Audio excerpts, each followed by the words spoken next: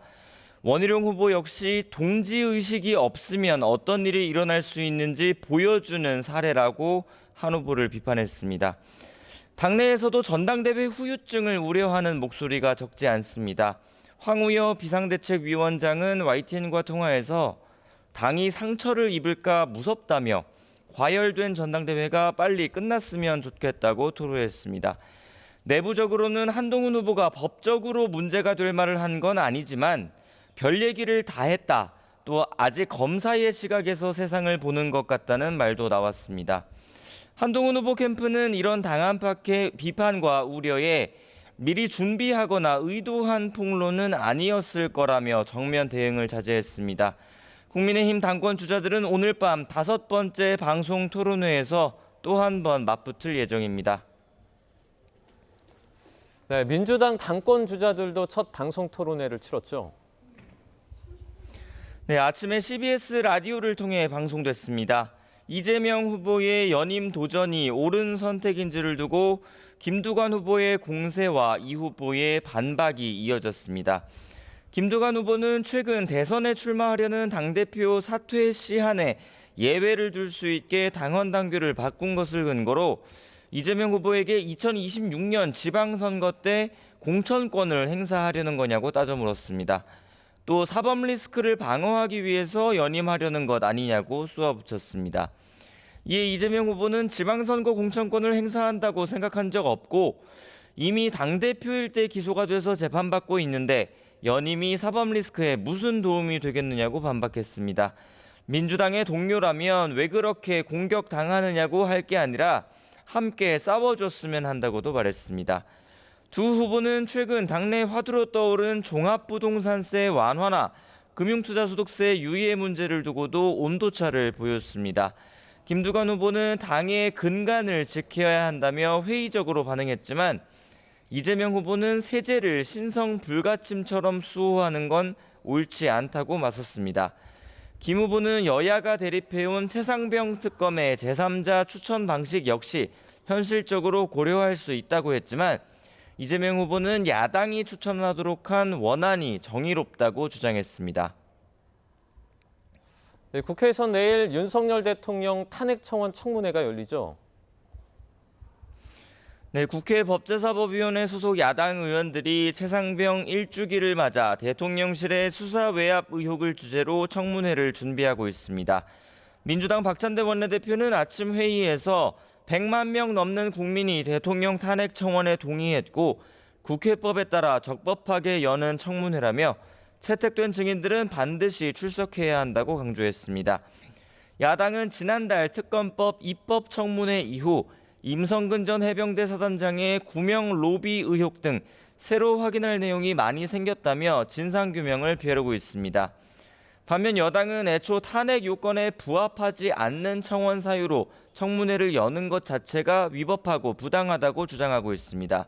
대신 여당 지도부는 오전에 공수처를 찾아 외압 의혹 수사를 조속히 끝내달라고 요청했습니다. 다만 당내에선 야당 단독으로 청문회를 열었을 때 일방적인 공세를 우려해 일단 참석해서 대응은 해야 하는 게 아니냐는 목소리도 나오고 있습니다. 지금까지 국회에서 전해드렸습니다.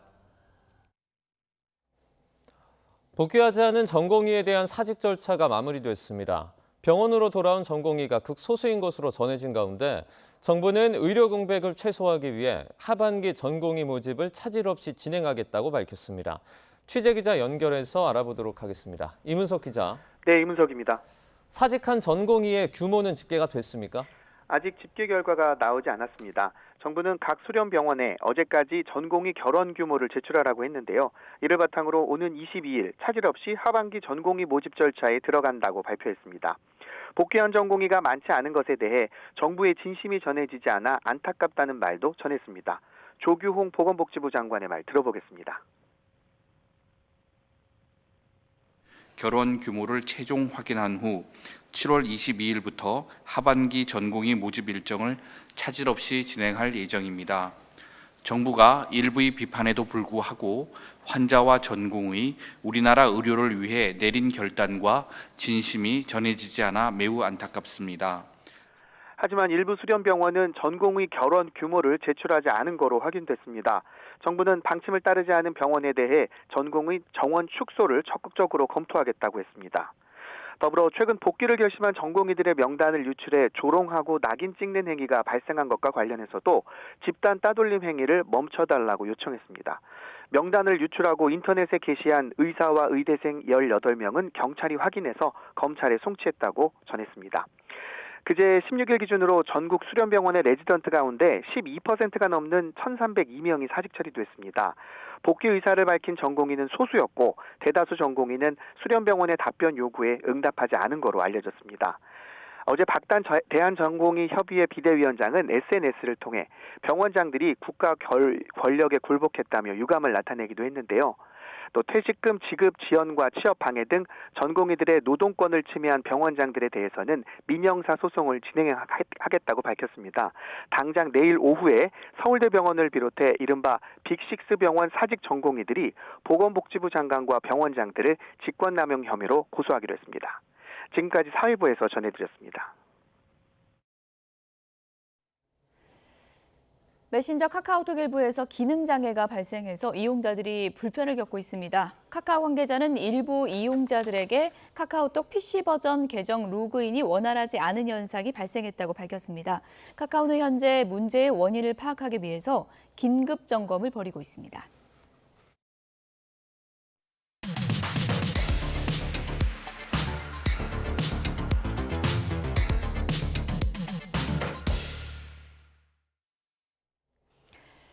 네, 각이 살아있는 정치평론 시사정각 시작하겠습니다. 오늘 두 변호사 나오셨는데요. 서정욱, 이승훈 변호사 모셨습니다. 어서 오세요. 안녕하세요. 네. 국민의힘 전당대회, 이번엔 폭로가 나왔습니다. 주제어 보여주시죠. 자신을 겨냥한 한동훈 특검은 절대 못 받겠다고 합니다. 자기 살자고 당무 개입이니 국정농단이니 이런 금기어를 함부로 쓰는 분들이 있습니다. 여러분 큰일 납니다.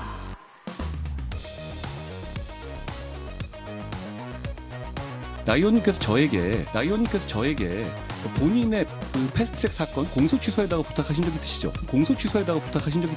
그런 식으로 저희가 구체적 사안에 개입할 수 없습니다. 법무부 장관은.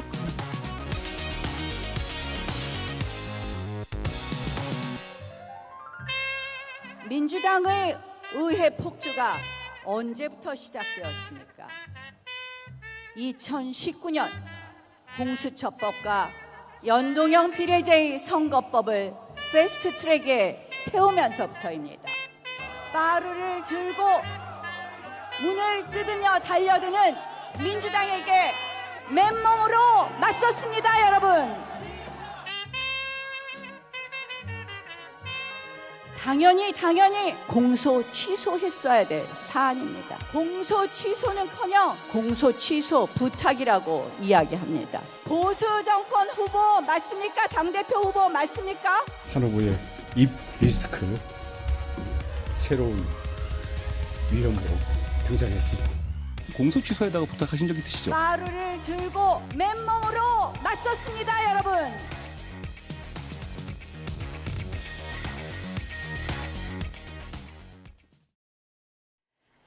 네, 이번엔 한동훈 후보의 폭로 파장이 커지고 있습니다. 한동훈 후보가 나한테 공소 취소해달라고 부탁하지 않았냐, 나경원 후보를 향해서 이렇게 일격을 가했는데 이거 우연인 것 같으세요? 아니면 계획된 것 같으세요? 뭐 계획된 거라고 보여져요. 왜 그러냐면 지금 계속 자신에 대한 공격이 집중되고 있잖아요. 예. 뭐 당무 개입이다, 국정농단하고 있다, 뭐 배신자다 이런 프레임들이 공격하고 있기 때문에 오히려 자신은 법대로 원칙대로 하는 사람이다. 대통령실과 좀 다르다. 본인들과 다르다는 의미에서 이렇게 폭로를 한 것 같고요. 두 번째는 뭐 압도적인 과반수를 차지하고 있잖아요. 근데 압도적인 과반수인데 저런 폭로를 할 필요가 있겠습니까? 그건 뭐냐면 용산에서 문자 익십 논란이라든가 뭐 댓글팀이라든가 이런 것으로 계속해서 공격해 오잖아요. 용산의 견제욕이다. 선을 넘으면 나도 넘을 수 있다라고 하는 강력한 좀 메시지라고 봅니다. 네, 나경원 의원이 어제 거의 울분을 토하듯이 얘기를 하는 것을 저희가 영상을 통해서 보여드렸는데 그 2019년 그 상황, 동물국회 상황이었잖아요. 기억하는 분들 많을 텐데 내가 빠루 들고 오는 민주당 온몸으로 막았다. 굉장히 울분을 토하더라고요. 어떤 심정일까요? 저는 저 부분의 그 토론을 보면 한 위원장이 두 가지는 팩트가 틀린 거예요. 어떤 겁니까? 첫째는 이제 법무부 장관은 구체적 사건의 지휘를 못한다. 아무 권한 없이 허수아비인 것처럼 이야기하잖아요. 예. 그 법을 어긴 법 틀린 거예요. 검찰청법에 법무부 장관은 공소를 취소하거나 또는 이게 뭐 수사에 관해서 구체적 사건을 이게 총장을 통해서 지휘할 수 있습니다. 옛날에 추미애 장관 봤죠? 박범계 장관 봤잖아요. 법무부 장관은 이게 허수아비가 아니에요. 검찰의 인사권, 예산권, 그다음에 검찰총장을 통한 지휘권이 있어요. 의지만 있다면 얼마든지 공소 취소가 가능했다. 따라서 이게 아무 권한이 없다. 이건 잘못된 말이고요. 그다음에 두 번째, 이거는 이제 나경원 의원의 개인적인 청탁이 아닙니다. 지금 이걸로 그 27명이 당의 동지들이 한동훈 위원장이 입당한 거 7개월 정도 됐을 거예요. 그분에게 국민의힘 뿌리가 없어요. 그런데 진짜 당의 뿌리 27명이 몇 년째 매달 재판을 받고 있습니다. 그런데 판사도 결론을 못 내리지. 이건 고도의 정치적 부분에 사법이 개입할 수가 없잖아요. 그때 문재인 정권 검찰이 저는 검찰권을 남용했다 봅니다. 지금 이게 재판 진행도 안 돼요. 이거는 여야 간에 야당도 10명 있어요. 여당이 지금 27명. 이거야말로 저는 법무부 장관이 대성적 차원에서 이거는 정치로 풀 문제다. 이거는 우리 재판에 할 문제가 아니니까 얼마든지 의지가 있으면 취소할 수 있거든요. 예. 저는 지금이라도 취소해야 됩니다. 박성재 장관이 하는 게 그런 역할이에요. 예. 정무적인. 따라서 한 위원장이 본인이 마치 아무 권한도 없는 것처럼 하고 그다음에 나경원 의원이 개인적인 걸 위해서 부탁 청탁한 것처럼 그러면 그 청탁받고 그때 신고해야지. 그때 왜 신고 안 했습니까? 청탁은 맞습니까? 저는 아니다 보는데 지금 한 위원장이 말이 그렇잖아요. 곧 마치 나경원 후보가 몰래 자기에게 빼달라고 부탁한 것처럼 저런 뉘앙스로 이야기하잖아요. 예. 이거는 자기 무덤 파는 겁니다. 당 차원의 부탁인 거다. 그렇고 전체 27명. 그러니까 지금 이게 야당에서는 그럼 한 위원장 그때 청탁받고 왜 신고 안 했냐. 이렇게 양쪽 다 공개하고 있지 않습니까? 예. 일단 청탁인지 아닌지는 보는 분들에 따라 해석이 다를 것 같고 그 청탁이라고 한다면 청탁을 받은 사람은 신고할 의무가 있는 건가요? 그렇죠. 한 번 받았을 때 명확히 거절의 의사를 표명해야 됩니다. 명확히 거절의 의사를 표명했다라면 신고 의무가 없는데 다시 청탁을 받으면 신고해야 되거든요. 그래서 한동훈 전 지금 후보도 한 번 청탁을 받았기 때문에 신고 의무는 없었다. 뭐 이런 식의 이제 말인 것 같고요. 그리고 거절을 명백하게 했다는 거죠. 그렇죠. 예. 거절을 명백하게 했다는 거고요. 근데 지금 이런 논란들이 나오는 것 자체가 지금 망신스러운 부분이 빠루의 추억은 실은 국민의힘의 전신당들이 다 패배했던 추억들이잖아요. 저 사건 이후에 총선에서 굉장히 패배를 했었고요.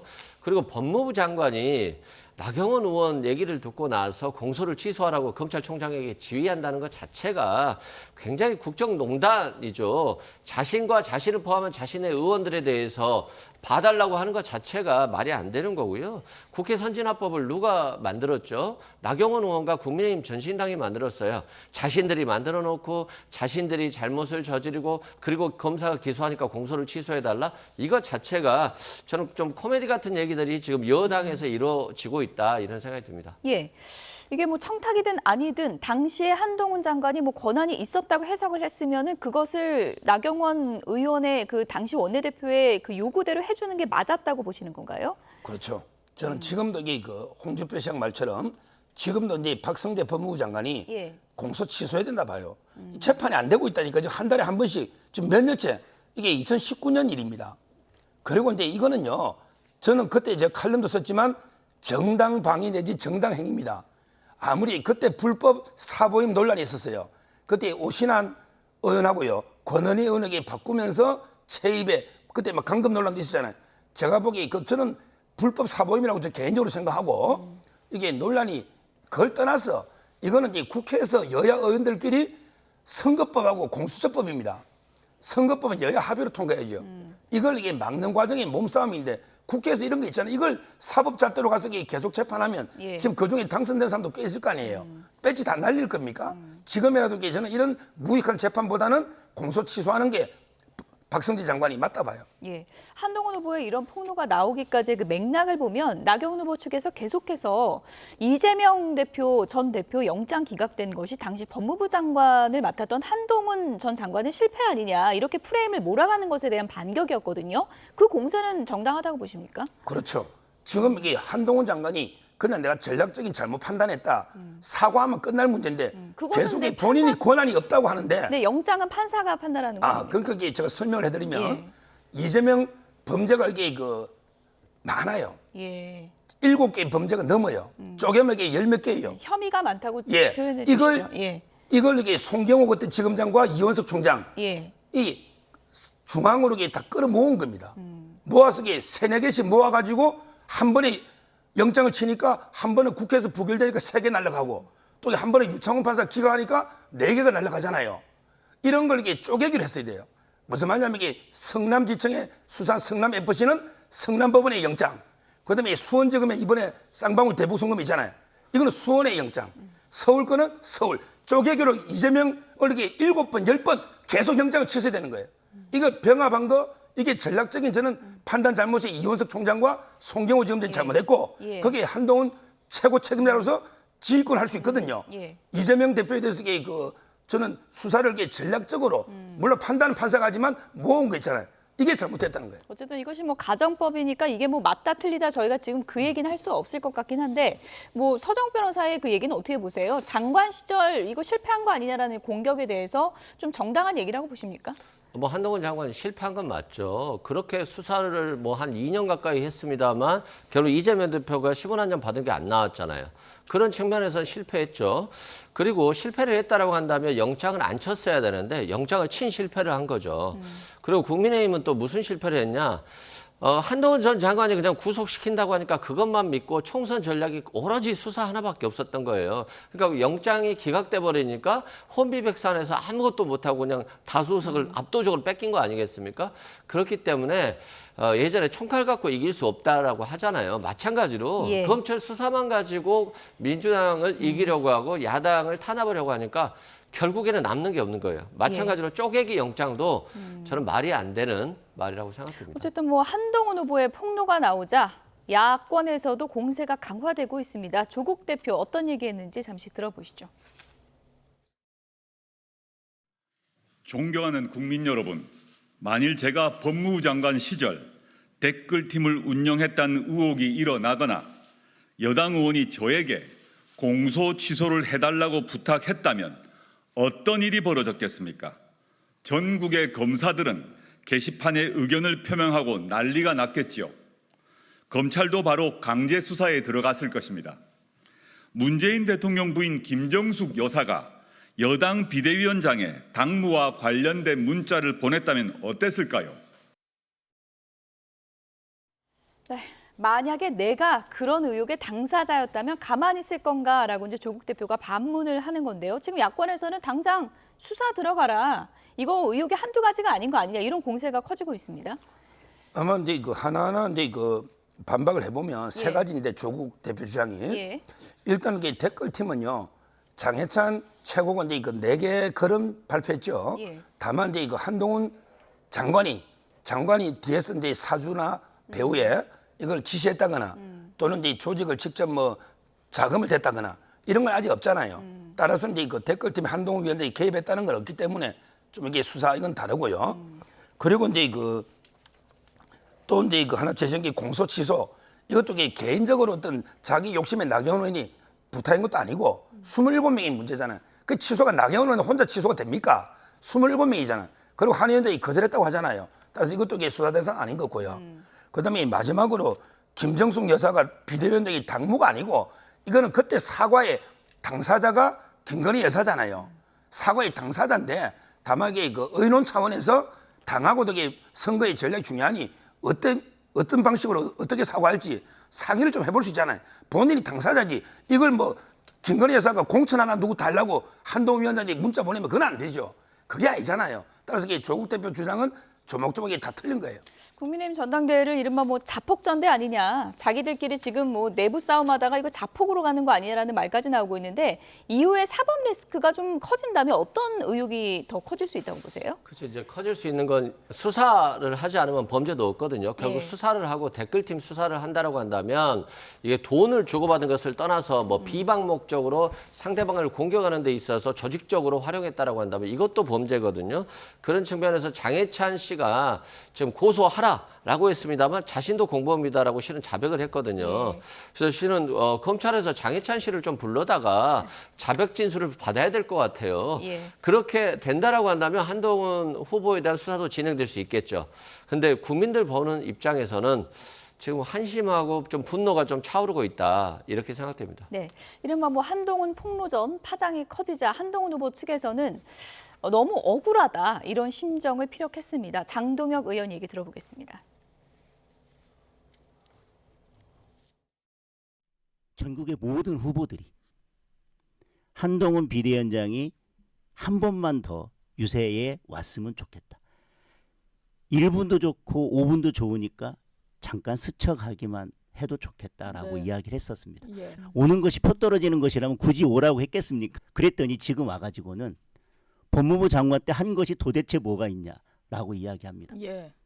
그동안 다른 후보들이 3명이 한동훈 당대표 후보를 공격했던 것 그리고 인신 공격했던 것 마타도 했던 것들은 다 용인이 되는 것이고 그것은 정당한 후보 검증이기 때문에 예. 그것은 다 괜찮고 네. 이것은 우리는 당을 위해서 한 것이고 한동훈 후보의 검증을 통해서 앞으로 당대표가 되더라도 우리의 당을 위해서 한동훈 당대표 후보 본인을 위해서 이것은 우리가 도와주는 것이고 반드시 거쳐야 될 거니까 이건 다 괜찮다는 말씀인지 저는 되짚어서 묻고 싶습니다.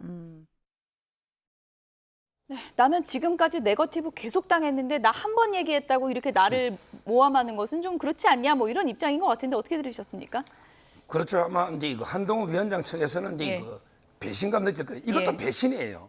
정치인이 국민만 배신해가 배신이 아니고 예를 들어 한동훈 위원장 측이 원희룡 도와주러 몇 번 갔는데 예. 원희룡 후보 내를 공개하잖아. 예. 이것도 이게 배신감, 이것도 배신이죠. 원희룡 후보도 배신자입니까 그럼? 그렇게 느낄 수 있는 거죠. 제 말은 이게 사람끼리도 배신하면 이게 배신이지. 예. 꼭 이 국민만 배신해야 배신 아니고 예. 저는 한 위원장도요. 공과가 있다 봐요. 참 이게 그 총선 때 혼자 고생도 많이 했고 그건 이제 공은 인정해야 되고 예. 다만 이제 전략상 저는 아쉬운 점도 비례공천이라든지 좀 이게 있고요. 냉정하게 평가해 봐야 돼요. 제 개인적으로는 이게 윤석열 대통령이 총선 패배에 가장 책임이 크다 봐요. 다만 이제 그 다음은 한동훈 위원장이 보거든요. 그래서 제가 아쉬운 게 이런 거 안 하려면 이게 좀 공정하게 백서를 만들어서 빨리 놓으셔야 되거든요. 아직 안 놓잖아요. 이거 당대표 경선 끝나면 백서 누가 읽어볼라? 아무도 안 읽어볼 겁니다. 관심도 없어요. 예. 따라서 이게 저는 총선 패배하자마자 정말 이게 공정하고 객관적으로 백서를 내서 한 위원장이 잘못과 잘한 거 이걸 이게 평가했어야 되는데 너무 늦어버렸잖아요. 따라서 지금 이게 계속 공격이 나오는데 아마 한 위원장 측은 섭섭할 수는 있겠다는 생각 들어요. 한동훈 후보 입장에서는 지금 뭐 대통령과의 관계도 상당히 좀 쉽지는 않은 상황으로 보이고 후보들과도 이렇게 지금 뭐 척을 지는 상황까지 갔는데 만약에 당대표가 되더라도 이 화합하는 문제가 쉽지는 않을 것 같다는 얘기가 계속 나오고 있습니다. 저는 후보들과의 화합 문제는 전혀 어렵지 않을 것 같아요. 왜 그러냐면 김건희 여사 소환조사와 관련해서 서면조사가 됐던 소환조사 관련해서 4명 후보 다 동의했거든요. 그만큼 지금은 윤석열 정부가 반성해야 될 때라고 인정하고 있는 거예요. 다만 한동훈 후보가 만약에 당대표가 됐다. 그러면 최상병 특검이다, 김건희 여사 소환이다 이런 문제와 관련해서 갈등할 수 있죠. 그럼에도 불구하고 갈등을 통해서라도 빨리 이 사건을 종결해야 된다는 게 국민의힘 지지자들이고 국민들이에요. 명품백 300만 원짜리 갖고 사과하는데 몇 달이 걸리고 지금 1년 가까이 지금 뭐 하고 있는지 모르겠거든요. 예. 그래서 이건 빨리 용산이 반성해야 될 문제이지 한동훈 후보와의 어떤 그 갈등의 문제는 그 폭을 넘는다고 생각됩니다. 네. 이제 뭐 며칠 남지 않은 상황이기 때문에 또 남아있는 그 토론회에서 후보들끼리 어떤 전략으로 임할지 좀 지켜보도록 하겠고요. 최상병 특검법 관련해서는 최근에 임성근 구하기 로비 의혹이 파장이 커지고 있죠. 관련해서 다음 주제요. 보여주시죠.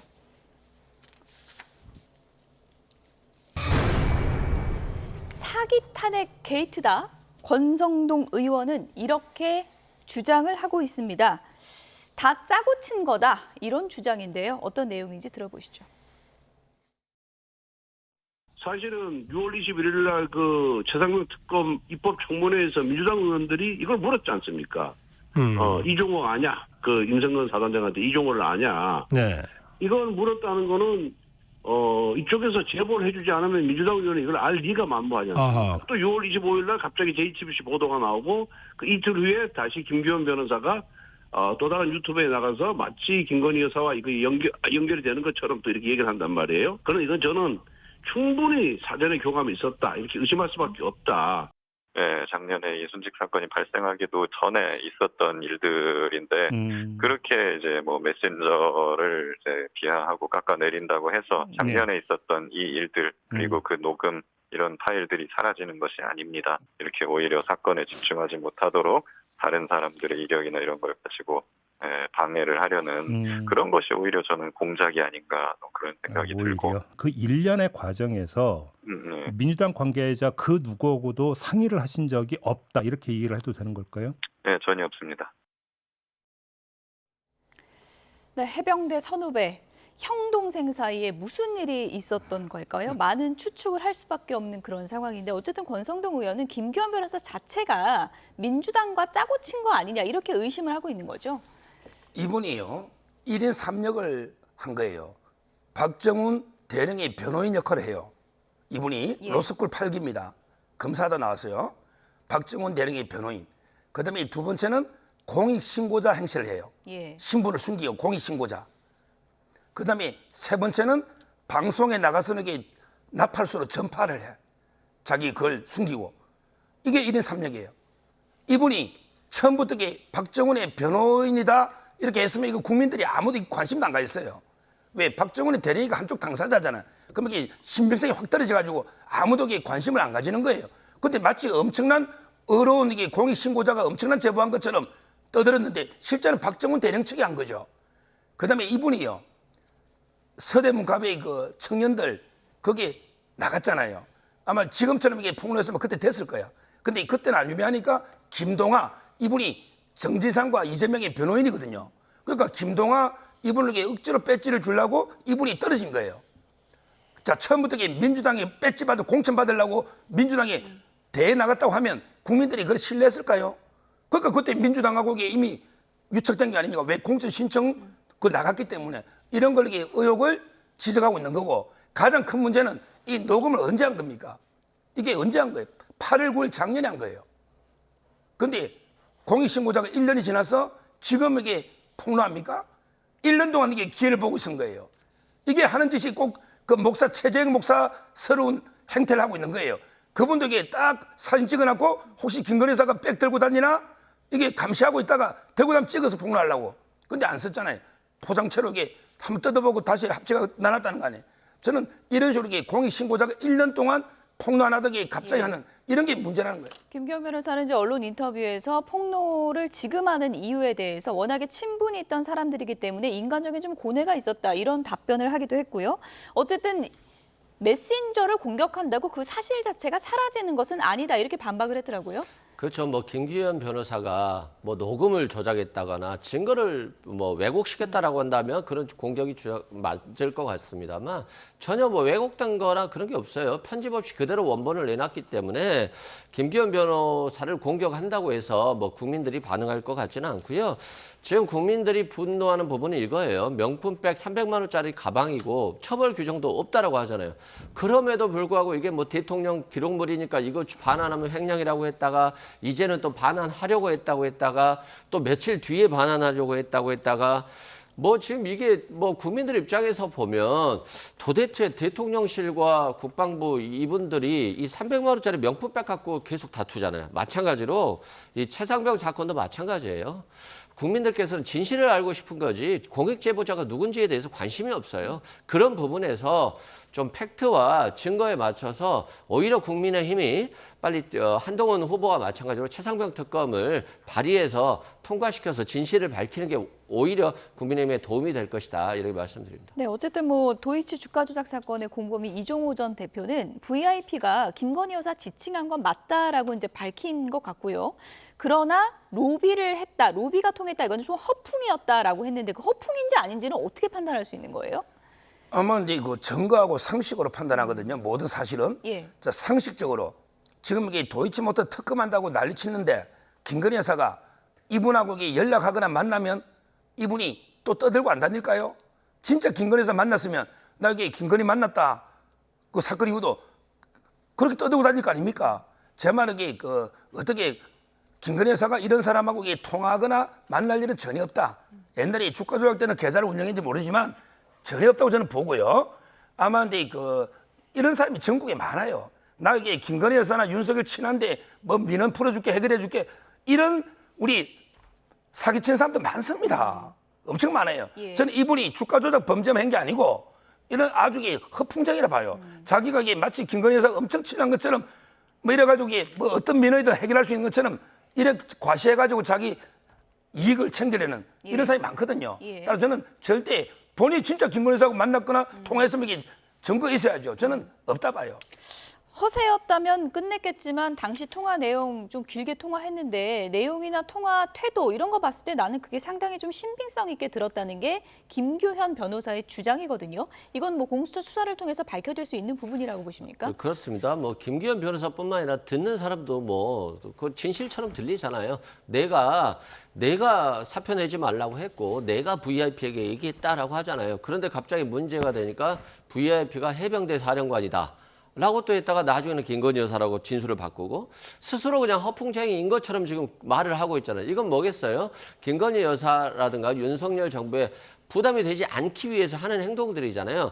그렇다고 한다면 이 사람의 진술이 허풍이라기보다는 굉장히 진실에 가깝다 이런 생각이 들고요. 예. 저는 이 정도까지 사건으로 국민들이 힘들 정도면 임성근 씨에 대한 외압 여부를 떠나서 임성근 씨 사표 내야 되는 거 아닌가요? 도대체 왜 사표를 내지 않고 지금처럼 국민들을 괴롭히는지 좀 이해하기 어렵다 이런 생각이 듭니다. 네. 임성근 로비 의혹과 더불어서 최상병 순직 사건과 관련해서 주목을 받았던 부분이 바로 이종섭 전 국방부 장관이 이첩 보류 직전에 전화를 받은 게 있죠. 대통령실 번호다 02-800-7070 번호까지 나왔는데 이게 대통령 경호처로 지금 밝혀졌다는 언론 보도가 있었거든요. 경호처 번호라고 나왔으면 전화를 건 사람도 특정할 수 있게 되는 겁니까? 어떻게 봐야 됩니까? 아마 이제 특정은 저는 어려울 걸 봐요.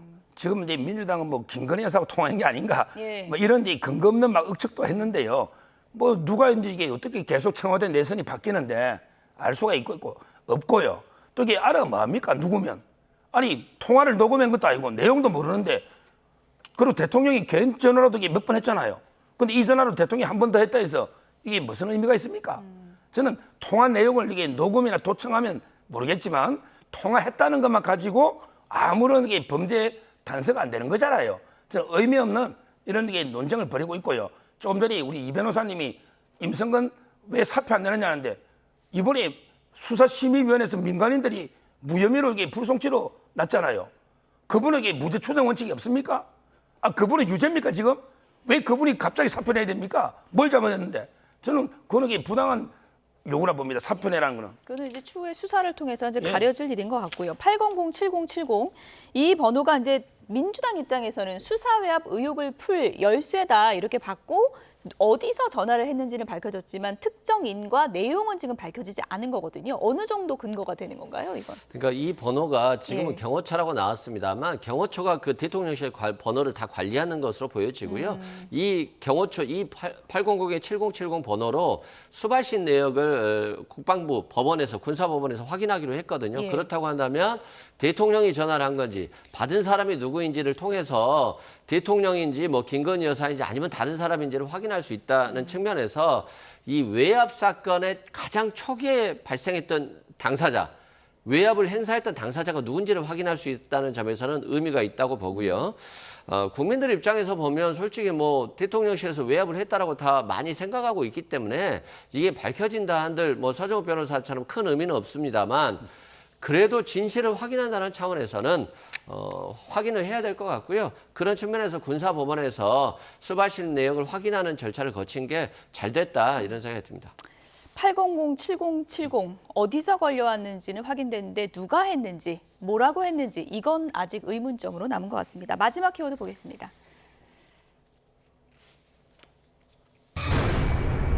민주당은 일극 체제일까요? 오늘 민주당 전당대회 당대표 후보들의 토론회가 있었는데요. 이 질문이 나왔습니다. 어떤 답변이 나왔는지 잠시 들어보시죠.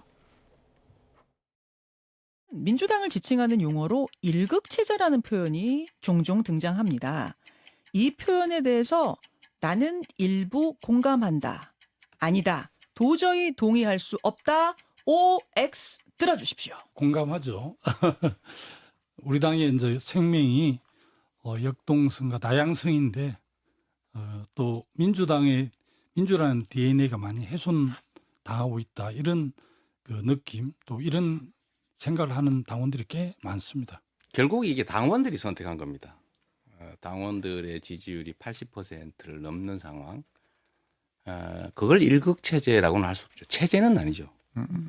250만 당원이 지금 현재 선택한 겁니다. 그런 다양한 역량을 가진 조직이 되는 게 바람직하지만 이 당원들의 선택을 폄하하는 것이 될 수도 있다는 점에서 약간 우려됩니다. 이 보이기에는 일극체제인데 저희가 들어오지 않았습니까? 그래서 이제 다극체제로 좀 변하고 있다라고 생각합니다. 네, 이재명 일극 체제에 대한 이재명 전 대표의 생각을 들어봤는데 당원들이 그렇게 많이 나를 좋아하는지 주는 건데 이게 무슨 일극 체제냐 이런 반문이거든요.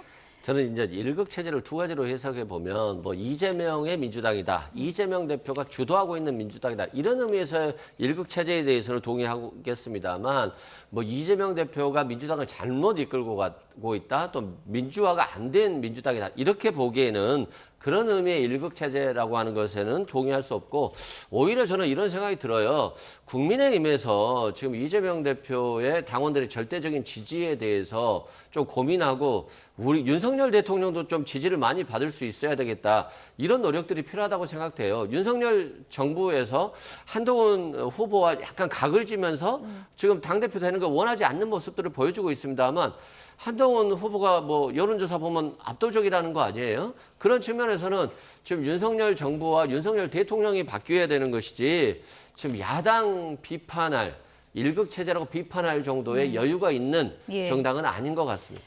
원래 당심과 민심은 조금씩 차이가 있고 국민의힘도 마찬가지긴 한데 민주당 그 여론조사를 보면은 당심과 민심의 차이가 큰 것 같습니다. 여론조사 일반 지지층 대상으로 한 여론조사 보면은 김두관 후보랑 이재명 후보가 그렇게 큰 차이는 아닌데 당심으로 들어가면 얘기가 달라지더라고요. 그건 이제 국민의힘도 뭐 정도 차이는 있는데 국민의힘도 이제 그 당심은 한동훈 위원장이 좀 더 높죠. 일반 전체 민심보다 똑같은 현상이죠. 근데 저는 1인 체제가 맞는 게요. 우리가 이제 체제라는 용어를 쓸 때 북한을 보통 1인 수령 체제랍니다. 수령 체제. 이게 그러면 저는 왜 이재명 일극 체제냐? 그 이재명 대표만 있는 게 아니고 최고위원들 있잖아요. 지도부가 이게 전부 친명 일색으로 이게 다 구성이 돼 있잖아요. 그리고 당의 중요한 의사결정은 전부 이제 소위 개딸로 불리는 강성 이재명 당원들이 주도하고 있거든요. 이 모든 당의 시스템을 보면 현재는 이재명 1인 외에는 견제 세력이 없어요. 따라서 저는 1인 뭐 지배체제가 일극 체제가 틀린 말이 아니다. 이렇게 보고요. 다만 이제 그 이런 1인 체제가요. 오래는 못 갑니다. 항상 견제 세력이 있어야 돼. 절대 권력은 이게 절대 무너집니다. 따라서 이제 앞으로 민주당도 다양성 이걸 위해서 좀 노력해야 될 겁니다. 네, 오늘 뭐 저희가 후보들 토론의 모습 잠시 보여드렸습니다만 민주당 전당대회 흥행의 열쇠는 김두관 후보가 얼마나 활약하는지 여부일 것이다. 많은 분들이 이렇게 보던데요. 앞으로 어떻게 활약을 할지 좀 보겠습니다. 지금까지 서정욱, 이승훈 변호사 두 분이었습니다. 고맙습니다. 감사합니다.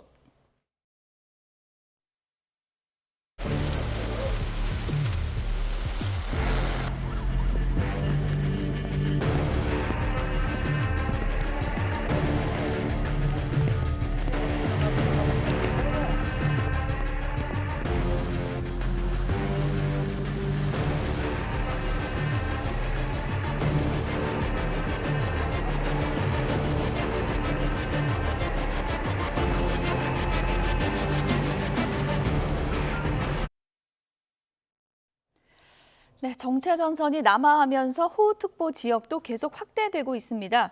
오늘 오후까지 중부지방에서는 계속해서 극한 호우가 쏟아질 가능성이 있는데요. 현장에 나가 있는 기상캐스터 연결해서 호우 상황 알아보도록 하겠습니다.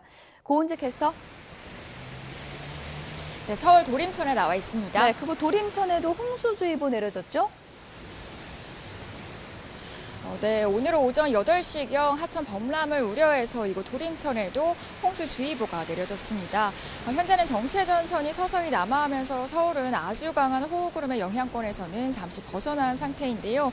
보시는 것처럼 여전히 이곳 도림천을 비롯한 서울 시내 29곳 하천의 출입은 통제되고 있는 상황입니다. 여전히 서울에도 10mm 안팎의 강한 비가 내리는 곳이 있는 데다가 앞으로도 계속해서 극한 호우 수준의 강한 비가 다시 쏟아질 가능성이 있기 때문인데요. 오늘 오후까지 서울 등 중부에서는 계속해서 시간당 최고 70mm 이상의 물 폭탄에 주의해 주셔야겠습니다. 어제부터 중서부 지역에는 강하고 많은 비가 쏟아지면서 하천 범람 위험성이 무척 커졌습니다. 경기 동두천시 신천과 파주시 문산천에 이어 오산시 오산천, 평택시 진위천, 그리고 충남 당진시의 역천에도 홍수경보가 내려졌는데요.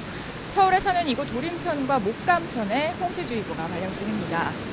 자세한 호우 상황 살펴보겠습니다. 전국 대부분 지역으로 비가 확대한 가운데 현재 보라색과 붉은색의 폭우구름은 강원과 충청 지역에 걸쳐 있는데요. 이 지역에는 시간당 30에서 40mm 안팎의 집중호우가 쏟아지고 있습니다. 이처럼 정체전선의 이동에 따라 호우특보도 확대 강화되고 있는데요. 현재 서울 등 중서부를 중심으로 호우경보가 내려져 있습니다. 어제 저녁부터 지금까지 중부에는 이미 많은 비가 내린 상황입니다.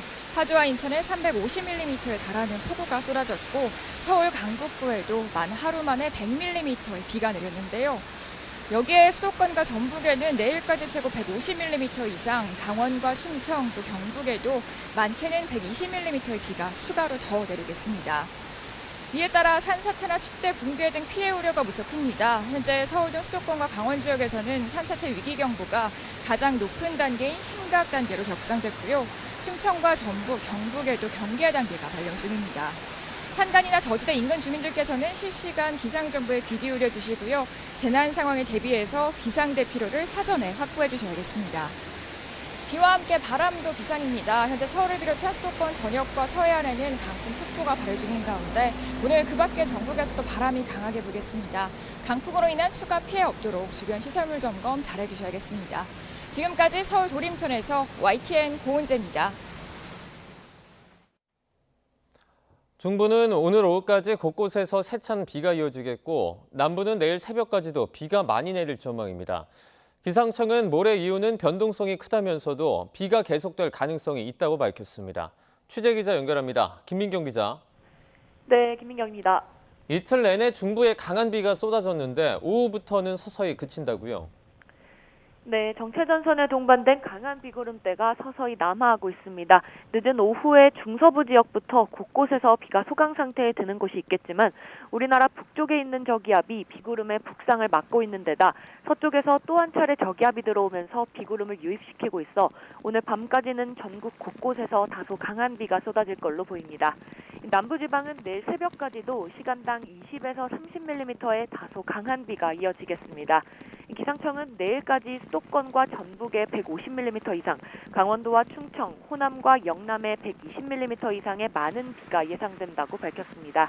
이후 주말인 토요일에 서쪽에서 저기압이 또 한 차례 유입되면서 중부에 20에서 80mm, 남부에도 10에서 70mm의 장맛비가 내릴 걸로 보이는데요.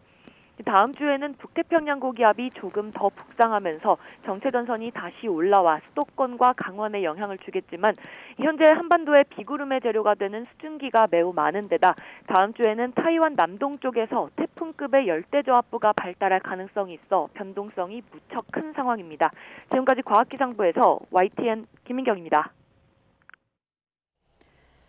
서울을 비롯해 수도권 곳곳에 호우경보가 내려진 가운데 곳곳에 피해가 속출했습니다. YTN에도 제보 영상이 잇따랐습니다. 화면으로 함께 보시죠. 오늘 아침 6시 반쯤 경기 김포시 통진읍 주택가 앞을 찍은 영상입니다. 출근길에 나선 차량들이 물살을 가르면서 아주 힘겹게 나아가고 있는 보실 수가 있는데요. 제보자는 지난 2018년 여름에도 비슷한 침수 피해가 있었다면서 하수 역류 때문인 것 같다고 설명했습니다. 이번에 경기 화성시 병점역 인근 도로입니다. 오늘 아침 8시 10분쯤 촬영된 화면이라고 하는데요.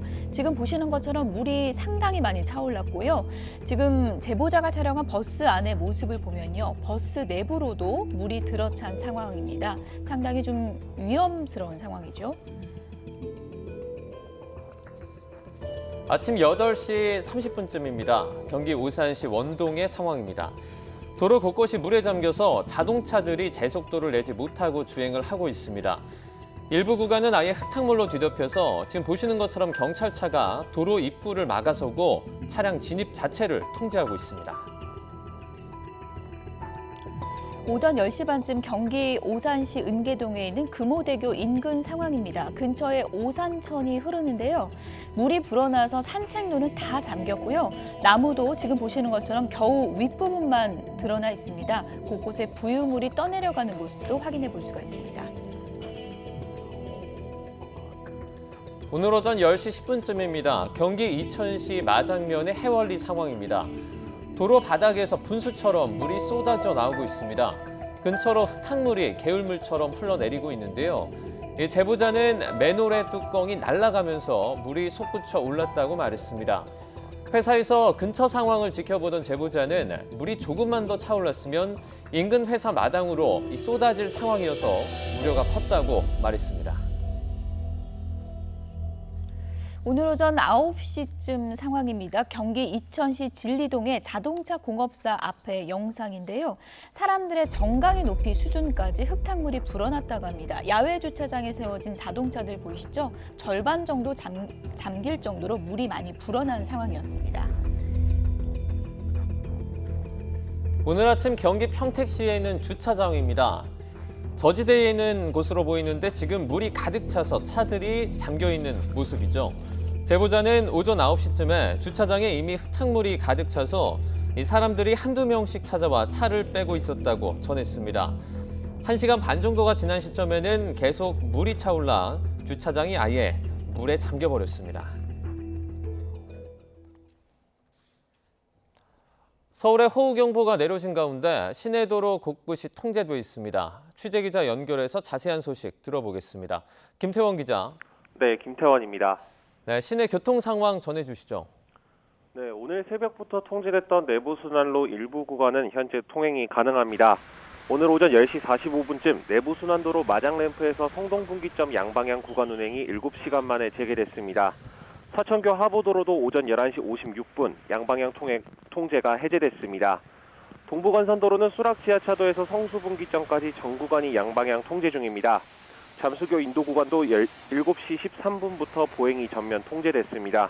잠수교 현재 수위는 5.39m인데요. 6.2m를 넘어 경계 단계가 되면 차량 통행까지 중단되니 주의하셔야겠습니다. 이 밖에 증산교 하부도로와 영동일교 하부도로, 철산교 하부도로와 성동구 가람길 일부 구간도 양방향 통제돼 있고요. 9시 반쯤부터 광운로 광운대역 3거리에서 월계역 사이 구간도 도로 침수로 통제 상태입니다.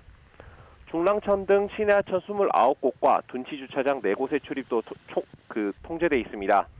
인천시는 계양구 작전동 토끼굴과 서구 안동포 사거리 등 도로 3곳과 주변 산책로 13곳을 통제하고 있습니다. 수도권 열차도 일부 구간 운행이 중단됐는데요. 경원선 덕정역에서 연천역 구간과 경의중앙선 문산역에서 임진강역 구간 운행이 첫 차부터 현재까지 중단돼 있습니다. 오늘 중으로 재개되기는 어렵다는 게 공사 관계자의 설명입니다. 또 오전 10시 20분쯤부터 수도권 1호선 새마역에서 평택지제역 양방향 전동차와 경부선 같은 구간 일반 열차가 모두 멈췄는데 1시간 40분 정도 지나 운행이 재개됐습니다. 경기 이천시 중부내륙선 부발역에서 아미역 구간 열차 운행도 오전 11시부터 40분 동안 중단됐다가 운행이 재개됐습니다. 지금까지 사회부에서 전해드렸습니다. 수도권에 집중적으로 내린 비로 곳곳이 침수되는 사고가 잇따랐습니다. 갑자기 하천이 불어나 차량이 잠기거나 쏟아지는 비에 지하 공간이 침수되는 일이 반복됐는데요. 이런 일이 닥치면 어떻게 해야 할까요? 윤성훈 기자가 정리했습니다. 도로가 마치 하천처럼 변했습니다. 경기 북부 등 수도권의 내림비로 도로나 지하 주차장 등 곳곳이 물에 잠겼습니다. 짧은 시간에 특정 지역에 많은 비가 집중되면서 피해가 커졌습니다. 좁은 지역에 단시간에 돌발성으로 내리는 집중폭우가 쏟아지는 이런 특성을 가지고 있습니다. 저지대 지대 같은 경우에는 돌발적으로 많은 사람들이 피해에 노출되기가 쉬운. 반지하 주택이나 지하상가, 지하철역 등 지하 공간에 갑자기 물이 차면 어떻게 해야 할까? 호우주의보나 경보가 내려진 상황에서 지하 공간 바닥에 조금이라도 물이 차오르거나 하수구가 역류한다면 이미 위험하다는 신호입니다. 이럴 때는 우선 출입문부터 열어야 합니다. 문 밖에 물 높이가 50cm 정도만 돼도 압력 때문에 문을 열고 나가기가 어렵기 때문입니다. 문 밖으로 빠져나와 지상으로 대피할 때 승강기 이용은 피해야 합니다. 반전될 경우 다칠 수 있기 때문입니다. 지하주차장에 있는데 물이 차기 시작한다면 경사로에 흐르는 물 때문에 차량 이동이 어려울 수 있는 만큼 차를 놔두고 즉각 대피해야 합니다.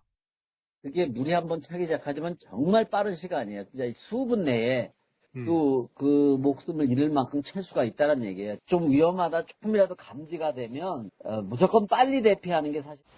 자동차가 침수된 경우 차량 안팎 수위 차이가 30cm 이하가 돼야 문을 열고 나갈 수 있습니다. 문이 안 열릴 땐 자동차 좌석 목받침을 빼내 유리창을 깨고 탈출하고 고지대나 자동차 지붕 위로 대피해야 피해를 줄일 수 있습니다. YTN 윤성훈입니다. 수도권을 중심으로 연이틀 내리는 폭우에 항공기 운항도 차질을 빚고 있습니다. 인천국제공항공사는 오늘 오전 10시 기준 국제선 25편이 결항을 하고 5편이 회항했다고 밝혔습니다. 오늘 새벽 3시쯤 인천공항을 출발해 4시 5분쯤 중국 장쑤성에 도착할 예정이던 중국 동방항공 여객기가 운항을 취소했고 나머지 24편은 사전에 운항을 취소했습니다. 김포공항에서는 아직 결항편이 나오지는 않았는데 어젯밤 제주에서 출발해 김포로 오던 티웨이 항공편이 50분 늦게 이륙해서 인천공항에 착륙했습니다. 충남 당진은 시간당 70mm가 넘는 폭우가 내리면서 인근 하천이 범람해 도심 곳곳에 침수 피해가 발생했습니다. 당진 정보고등학교와 탑동 초등학교에서는 학생들이 고립되면서 소방이 구조 작업에 나서고 있습니다. 정확한 인원은 아직 파악되지 않고 있습니다.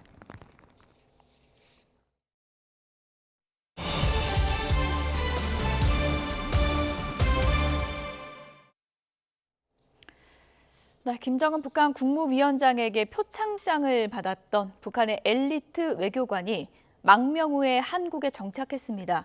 최근 북한의 엘리트 계층인 외교관들의 탈북이 이어지고 있는데요. 관련 내용을 안찬일 세계북한연구센터 이사장과 얘기 나눠보도록 하겠습니다.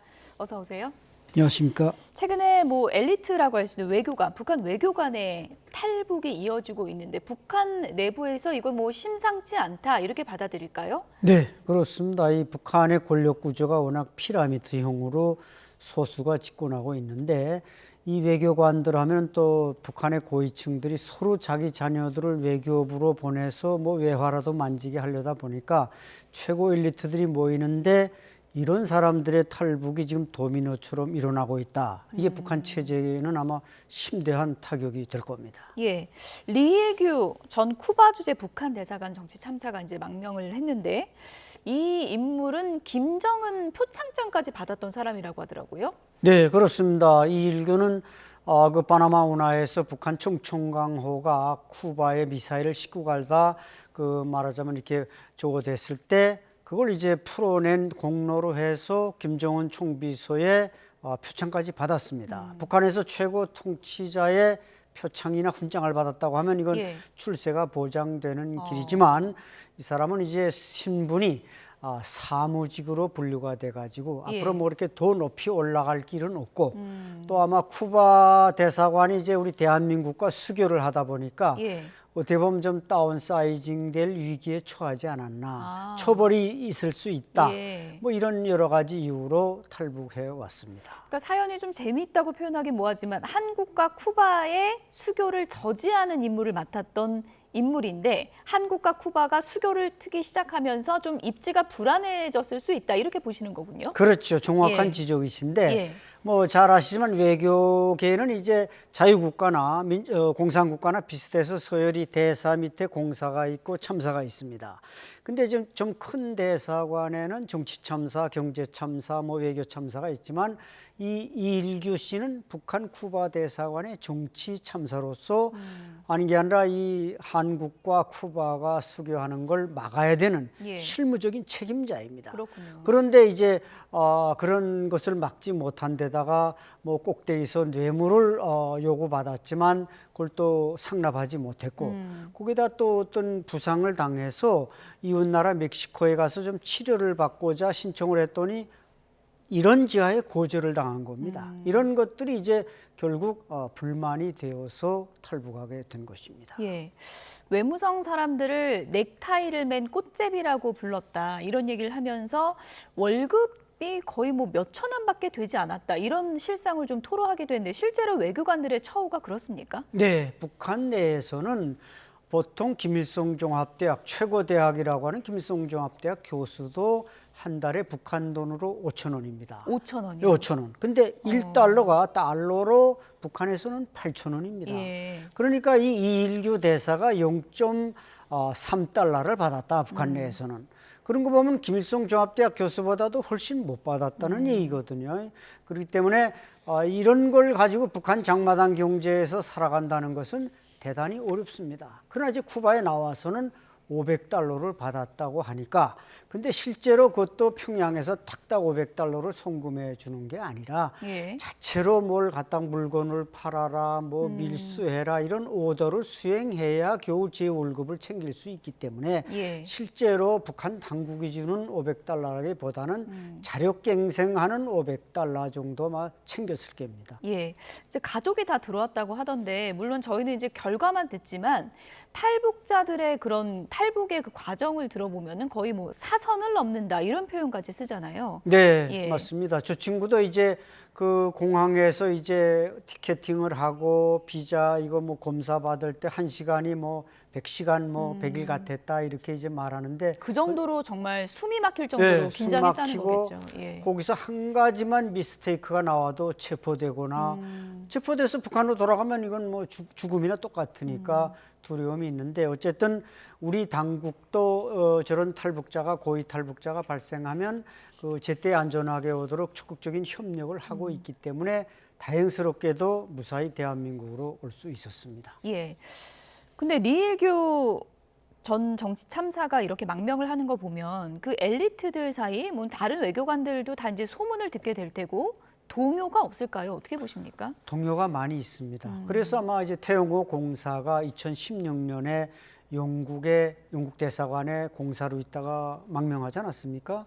그 뒤에 이제 뭐 조성길 이태리 대리대사 또 류현우 뭐 쿠웨이트 대리대사 이런 사람들이 왔는데 이 사람도 이일규 씨도 역시 그런 선배 외교관들 이 사람들은 다 북한의 그 정통 그 외국어 학원인 평양 외국어 학원 또 외국어 대학을 코스를 거친 북한에서는 어학이나 이런 데는 상당히 베테랑들입니다. 그래서 또 외교부라는 게 북한에서는 이게 외화를 만지는 데니까 고위층들이 거기다 자녀들을 다 갖다 틀어박는단 말이죠.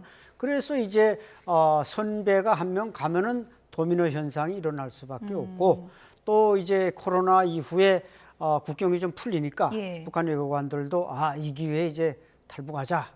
이래서 아마 결행했다고 볼 수 있습니다. 이런 얘기도 했더라고요. 언론 인터뷰에서 좀 보여주시면 좋을 것 같은데 해외 자녀 데리고 나갔다가 들어오면 아이들 키가 훌쩍 커서 온다. 그만큼 북한의 실상을 뭐 뼈저리게 깨달았다. 뭐 이런 내용의 인터뷰를 했던데요. 맞습니다. 이 태영호 공사도 이제 자녀들 때문에 탈북했다 이런 말도 많이 했지만 그 북한에 가서 공부하던 걸 이제 북한에서 데리고 나와서 해외에 나오면 아무래도 대사관 살림살이가 어렵다고 하지만 잘 먹지 않겠습니까? 쌀밥은 넉넉히 먹고 소세지도 먹고 그러니까 키가 이게 큰 겁니다.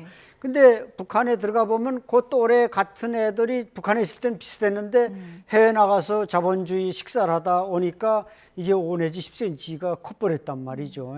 그러면 얼마나 부모들은 이제 기분이 좋은데 또 다른 외교관이나 다른 사람들이 볼 때는 야 저거 뭐 자본주의 나라 갔다 오더니 저렇게 키도 크고 뭐 자본주의가 좋은 문화이다 이런 영향도 미쳐서 참 그 북한의 현실이 얼마나 안타깝습니다. 아이들의 미래를 생각하는 마음에서 탈북을 결심하는 그 동기도 상당히 크게 작용했을 것이다 이렇게 볼 수가 있고 또 인터뷰 내용을 통해서 북한 내부 실상도 좀 엿볼 수가 있는데 김여정에 대해서 2인자가 아니다 그렇게 보일 수는 있지만 다 거짓말이고 최고 존엄 외에는 다 노예다 이렇게 얘기를 했더라고요. 네, 뭐 이일규 씨가 이제 김정은이하고 차도 마셔보고 행사도 해봤으니까 저희보다 더 잘 알겠지만 어쨌든 김여정의 직책은 지금 노동당 부부장 아닙니까? 부부장이면 차관급입니다. 예. 그 위에 뭐 정치국 의원 후보의원들이 주론이 있으니까 저 친구는 그렇게 표현을 했겠습니다만은 북한이라는 게 이게 백두혈통에 의해서 집안 가문이 통치를 하는 세습 정치 아닙니까?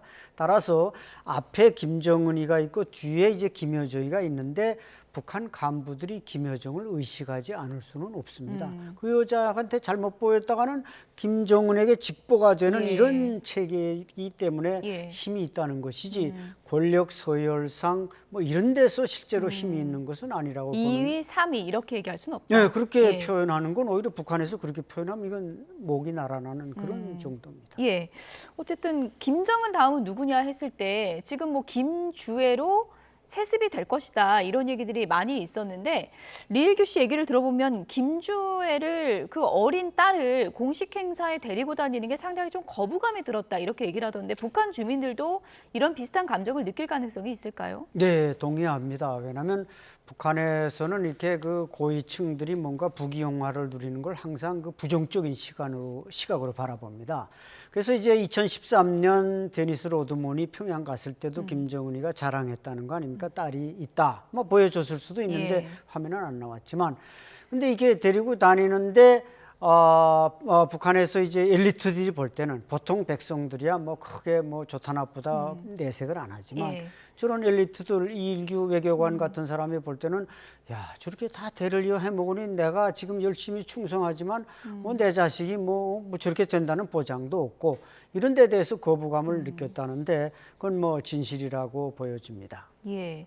지금 뭐 리일규 씨 언론 인터뷰도 그렇지만 북한 실상이 이렇게 낱낱이 공개가 되고 그리고 김정은 위원장이 뭐 믿고 맡겼던 그 외교관들의 탈북행이 이어진다면 김정은 위원장도 뭔가 좀 조치를 취하거나 그럴 뭐 행동이 나올 수 있을 것 같은데 어떤 걸 예상하십니까? 네, 아마 쿠바 대사관 같은 경우는 정말 폐쇄할 수도 있는 김정은이 뭐 한다면 뭐 총살도 하고 외교관도 막 총살했다고 이일규 외교관이 증언하지 않았습니까? 쿠바는 또 혈맹이잖아요. 네, 북한하고. 혈맹이고 사회주의권에서는 예. 중국 다음으로 그야말로 서열 2위입니다. 이번에 탈북엔 그럼 쿠바 측에 좀 도움이 있었던 거예요? 아마 조금 협조가 있었길래 그렇게 자기 가족 요건까지 빼가지고 오지 그렇지 않았으면 어려울 텐데 본인은 예. 그걸 이제 보안상 말하기 어렵다고 예. 증언하지 않았습니까? 그래서 김정은으로서는 뭐 지금 프랑스에서도 또 외교관이 하나 탈북했고 중국에서도 탈북했고 연이어 터지고 있습니다.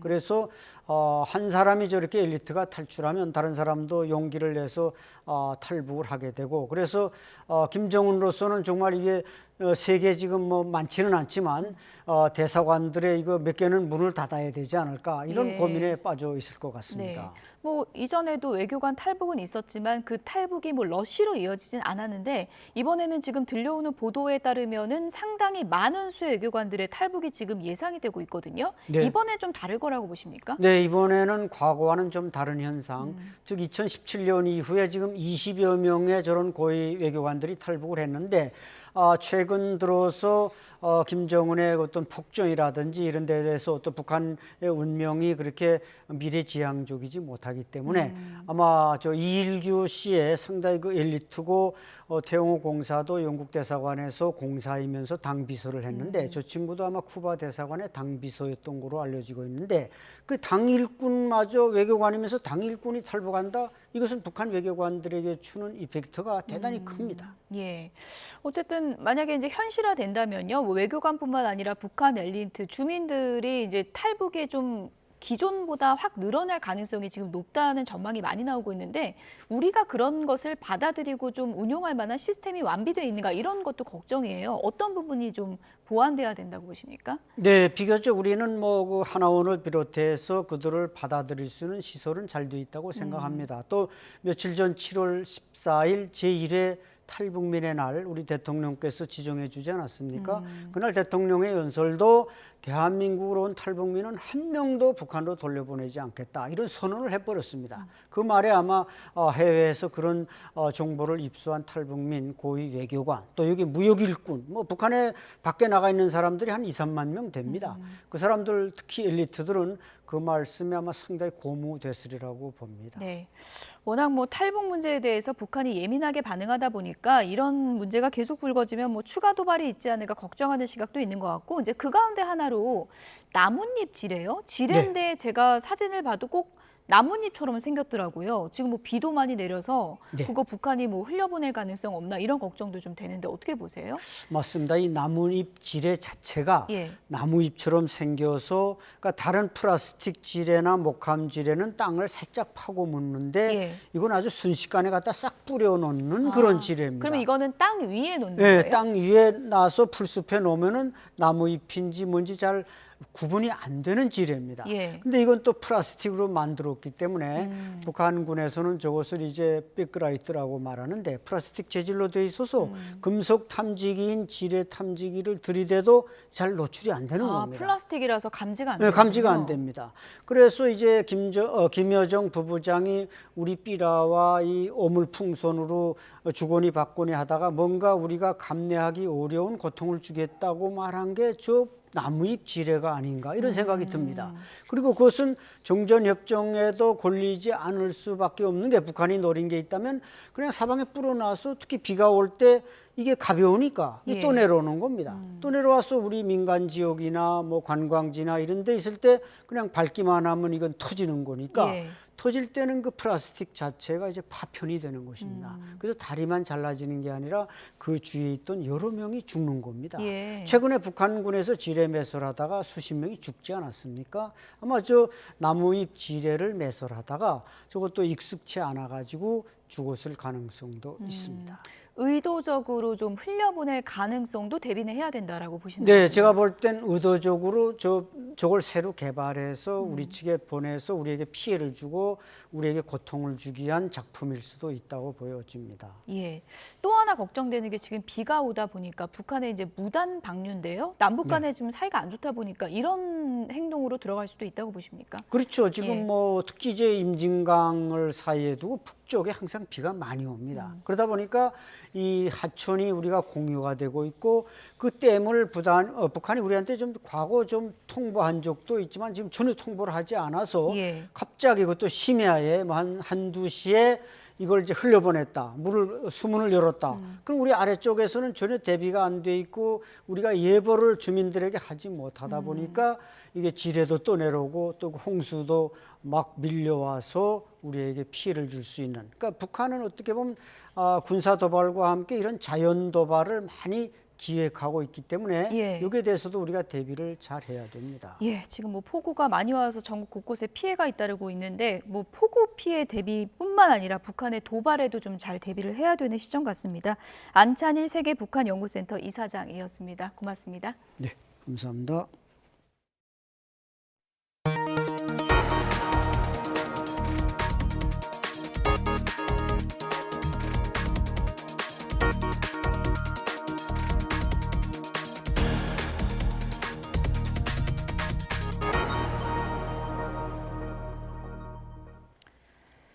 트럼프 전 대통령이 대선 후보 수락연설을 하루 앞두고 무대를 점검하면서 대관식 예행 연습에 나섰습니다. 연설 무대 배경을 백악관으로 꾸며 재집권 의지를 강조하고 또 미국의 통합을 내세울 것으로 알려졌습니다. 공화당의 전당대회가 열리고 있는 밀워키에서 권중기 특파원이 보도합니다. 행사 시작 전 전당대회장의 모습을 나타낸 도널드 트럼프 전 대통령. 수락연설을 하루 앞두고 무대를 사전 점검하기 위해 행사장에 등장했습니다. 오른쪽 귀에 거즈를 댄 채 트럼프는 자신의 동선을 미리 확인하며 행사 관계자와 의견을 주고받았습니다. 배경은 백악관 외경, 재집권 의지를 강조하기 위한 무대 장치입니다. 주변 사람들이 총격 사건 이후 트럼프가 달라졌다 이렇게 말하면서 대선 후보 수락연설 내용이 평소와 어떻게 달라질지도 관심이 모이고 있습니다. 트럼프 장남인 도널드 트럼프 주니어는 강렬하고 논쟁적이었던 수락연설문을 대폭 수정했다고 말했습니다. 바이든 행정부에 대한 비판 대신 미국의 통합에 더 무게를 둘 것으로 알려졌습니다. 트럼프가 부통령 후보로 지명한 제이디 벤스의 수락연설도 관심입니다. 39살 초선 상원의원이지만 대외 정책에 있어선 트럼프보다 더 강경하다는 평가가 나오기 때문입니다. 특히 우크라이나 지원 반대 입장과 유럽 동맹국의 방위비 인상을 강조해온 벤스가 인도태평양 전략에 어떤 입장을 취할지도 이목이 쏠리고 있습니다. 전당대회장 주변에는 트럼프 굿즈가 불티나게 팔리고 있습니다. 특히 피격 당시 사진을 프린트한 티셔츠의 인기가 가장 뜨겁습니다. So I bought 8. I have lots of nieces and nephews who are big Trump supporters. Cost me a total of $432, which is hard to stomach. However, 아마존에서도 트럼프 피격 티셔츠가 판매 1위에 오르며 전국적인 인기를 증명했습니다. 미러키에서 YTN 권중기입니다. 후보 사퇴 압박 속에 유세를 재개한 바이든 미국 대통령이 이번엔 코로나19에 확진됐습니다. 바이든 대통령은 대선 완주 의지를 거듭 밝히고 있지만 민주당 지지층의 사퇴 압박이 거세지고 있어서 곤란한 처지에 놓였습니다. 김도원 기자입니다. 조 바이든 미국 대통령이 라스베이거스에 있는 멕시코 음식 식당을 찾았습니다. 주방에서 나온 바이든 대통령은 식당을 돌며 손님들과 볼인사를 나누고 사진을 찍는 등 밀접 접촉을 했습니다. 몇 시간 뒤 바이든 대통령은 코로나19 확진 판정을 받았습니다. I was just on the phone with President Biden, and he shared his deep disappointment at not being able to join us this afternoon. 대선 경합주인 네바다에서 유세 일정을 중단하고 델라웨어 자택에서 자가격리에 들어갔습니다. 바이든 대통령이 코로나19에 걸린 건 이번이 세 번째입니다. 대선 후보 사퇴 압력을 받아온 바이든 대통령은 자신이 최적의 주자라며 교체 가능성을 일축해왔습니다. 하지만 최근 처음으로 출마를 재검토할 수 있는 상황을 언급했습니다. If there had some medical condition that emerged, if the doctors came to me and said, you got this problem, that problem. 바이든 대통령은 일부 유명 인사와 달리 평범한 민주당원들은 자신을 지지한다는 입장입니다. 그런데 민주당 지지층에서도 후보 사퇴 여론이 65%에 이른다는 여론조사 결과가 나왔습니다. 대선에서 누가 이길 것 같느냐는 질문에는 42%가 트럼프를, 18%가 바이든을 꼽았습니다. 척 슈머 민주당 상원 원내대표도 지난 주말 바이든 대통령에게 후보 사퇴를 설득한 것으로 전해졌습니다. 민주당은 바이든 대통령을 대선 후보로 조기 확정하는 화상투표를 실시할 계획이었지만 당내 반발로 연기될 가능성이 거론됩니다. YTN 김도원입니다. 국민의힘 전당대회가 막바지로 접어들면서 폭로전 양상이 점입가경으로 치닫고 있습니다. 문자 파동으로 홍역을 치른 데 이어서 이번엔 한동훈 후보가 쏘아올린 이 발언이 또 하나의 도화선이 됐습니다. 나 의원님께서 저에게 본인의 그 패스트트랙 사건 공소 취소해달라고 부탁하신 적 있으시죠? 저는 거기에 대해서 제가 그럴 수 없다고 말씀드렸고요. 네, 그러니까 한 후보가 법무부 장관 재직 시절 나경원 후보로부터 청탁을 받았다는 취지인데 김건희 여사 문자무시 논란에 댓글팀 운영 의혹 그리고 이번 폭로전으로 그야말로 자폭 전당대회라는 평가까지 나오고 있습니다. 일파만파 논란이 이틀째 커지자 당사자인 나경원 후보는 한 후보가 해야 할 말과 하지 말아야 할 말을 분별 없이 좌충우돌한다고 비판을 했고 원희룡 후보 역시 동지의식이 없다며 당원들이 판단할 것이라고 거들었습니다. 아침 발언 들어보시죠. 한동훈 후보가 굉장히 해야 될 말과 하지 말아야 될 말, 이런 부분에 대한 분별이 없는 것 같습니다. 좌충우돌하는 것 아닌가 이렇게 보고요. 우리 당원들께서 과연 동지의식이 없는 그런 훈련이 안 돼 있는 분이 과연 이 당을 맡아 나갈 수 있을까에 대해서 좀 심각하게 우려를 하고 이에 대한 이번 싸움에 당 내부에선 부작용을 우려하고 있습니다. 실제 야당을 중심으로 국민의힘 전당대회 과정에서 불거진 여러 의혹을 수사해야 한다는 목소리가 커지고 있는데요. 이런 가운데 한 후보는 SNS에 신중하지 못해 죄송하다며 폄훼하려는 생각은 아니었고 당대표가 되면 패스트트랙 충돌 사건 재판에 대한 법률적인 지원을 강화하는 등 싸웠던 분들의 피해가 없도록 노력하겠다고 밝혔습니다. 하지만 어제 폭로가 새로운 뇌관으로 떠오른 만큼 오늘 밤에 있을 5번째 방송 토론회에서도 거센 공방을 피하기는 어려워 보입니다. 더불어민주당 당대표 후보 첫 토론회에서는 김두관 후보와 이재명 전 대표 사이에 신경전이 눈에 띄었습니다. 김 후보는 이 전 대표가 대표직 연임에 도전할 이유가 없다면서 사법 리스크 때문이냐고 꼬집었는데요. 이에 대해서 이 전 대표는 해명할 가치도 없는 사안이라고 반박했습니다. 들어보겠습니다. 이재명 후보에게 묻겠습니다. 왜 대표직을 연임하려고 하시는지 매우 궁금하고요. 그래서 혹시 2026년 지방선거 공천권을 이재명 대표 쪽 사람들로 공천하기 위해서 혹시 연임을 하시는 건지. 저는 왜 그런 상상을 하는지 좀 이해가 안 되는데, 저는 그 지방선거의 공천권을 제가 행사한다는 생각을 해본 일이 전혀 없어요. 가능하지도 않죠. 그거는 그야말로 상상이다. 또 이재명 후보께 또 연임하려는 이유가 혹시 사법 리스크 때문에 대표를 한 번 더 하시려고 하는 게 아닌가. 시중에 유대무죄라는 말이 떠돕니다. 대표가 되면 무죄가 된다는 말이죠. 뭐 해명할 것까지도 없는 사안이고, 이미 재판은 진행 중이고 또 수없이 많은 기소를 당했는데, 이미 현재 당대표 상태에서 기소돼서 재판을 수없이 하고 있는데, 당대표를 한 번 더 하는 게 그걸 피할 수도 없고 무슨 도움이 될까. 오히려 시간을 많이 뺏겨서 오히려 대응하는 데 어려운 점이 있다는 말씀드리고요. 지방선거 공천권 얘기는 과도한 걱정, 우려시니까 그건 당헌 당규상 불가능한 일인데 지나친 혹시 상상과 걱정 같습니다. 미국 검찰이 대북 전문가 수미 테리를 미 당국에 신고하지 않고 한국 정부를 위해 활동한 혐의로 기소한 가운데 대통령실이 문재인 정부 국정원과 당시 관련자에 대한 감찰을 검토하겠다고 밝혔습니다. 대통령실 고위 관계자는 오늘 기자들과 만나 수미 테리 사건 공소장에 국정원 요원들의 다소 허술한 처신이 공개된 것과 관련해 전임 문재인 정부 시절 국정원에 대한 감찰이나 문책이 필요할 것 같다고 말했습니다. 이어 문재인 정부 시절 국정원에서 전문적인 외교활동 요원들을 쳐내고 대신 아마추어 같은 사람들로 채웠다는 이야기도 있었다며 그래서 이 같은 일이 일어난 것 같다고 덧붙였습니다.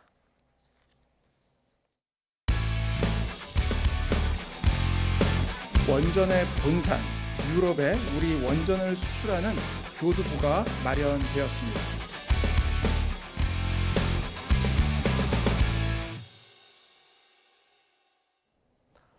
한국수력원자력이 체코의 신규 원자로 건설 사업의 우선 협상 대상자로 선정됐습니다. 원자로 2기에만 24조 원 규모의 사업비가 투입되는데 지난 2009년 UAE 바라카 원전 이후에 15년 만에 쾌거입니다. 박기환 기자가 취재했습니다.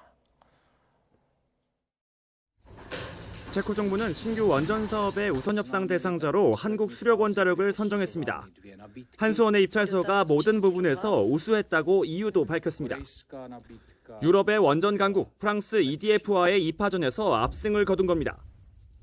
특히 두코바니 원자로 2기의 우선 협상 대상자가 된 데 이어 케몰린에서 추가 원전 2기의 건설이 확정됐을 경우에도 협상 우선권을 갖게 됐습니다. 두코바니 원전 2기만 해도 사업비 24조 원이 투입되는 체코 정부의 역대 최대 규모 사업입니다. 원전 수출에 성공한 건 지난 2009년 UAE 바라카 원전 이후 15년 만입니다. 그 사이 수차례 도전해서 실패를 맛봤지만 끝내 우리 원자력 기술의 우수성을 증명하며 유럽 진출의 신호탄을 쐈습니다. 2009년 UAE 바라카 원전 수주 이후 15년 만에 쾌거이며 상업용 원자로를 최초로 건설한 원전의 본산, 유럽에 우리 원전을 수출하는 교두보가 마련되었습니다. 한수원은 내년 3월까지 세부 조건을 체코 정부와 조율한 뒤 최종 계약을 맺게 됩니다. 이어 2036년 상업 운전을 목표로 2029년 착공에 나설 예정입니다. YTN 박견입니다. 안덕근 산업통상자원부 장관은 이번 체코 원전 사업 수주와 관련해 브리핑을 열고 원전 본산지 유럽에 원전을 수출하는 교두보가 마련됐다고 밝혔습니다. 원전 2기 건설 사업비가 24조 원 규모로 책정된 것과 관련해서는 덤핑 아니냐는 지적에 덤핑은 시장 질서를 교란하기 위해 저가 판매하는 것이라며 어불성설이라고 답했습니다. 우리 증시에서 반도체 주가가 일제히 하락세를 나타내고 있습니다. 미국 바이든 행정부의 반도체 관련 대중국 수출 규제 강화 소식과 도널드 트럼프 전 대통령의 타이완 관련 발언이 반도체주 투자 심리에 영향을 미친 것으로 보입니다. 반면 체코 원전 수주 소식에 원전 관련주는 일제히 큰 폭의 상승세를 나타내고 있습니다. 대표적인 수혜주로 꼽히는 한전산업과 한전기술, 한전 KPS 등은 큰 폭의 상승 흐름을 이어가고 있습니다.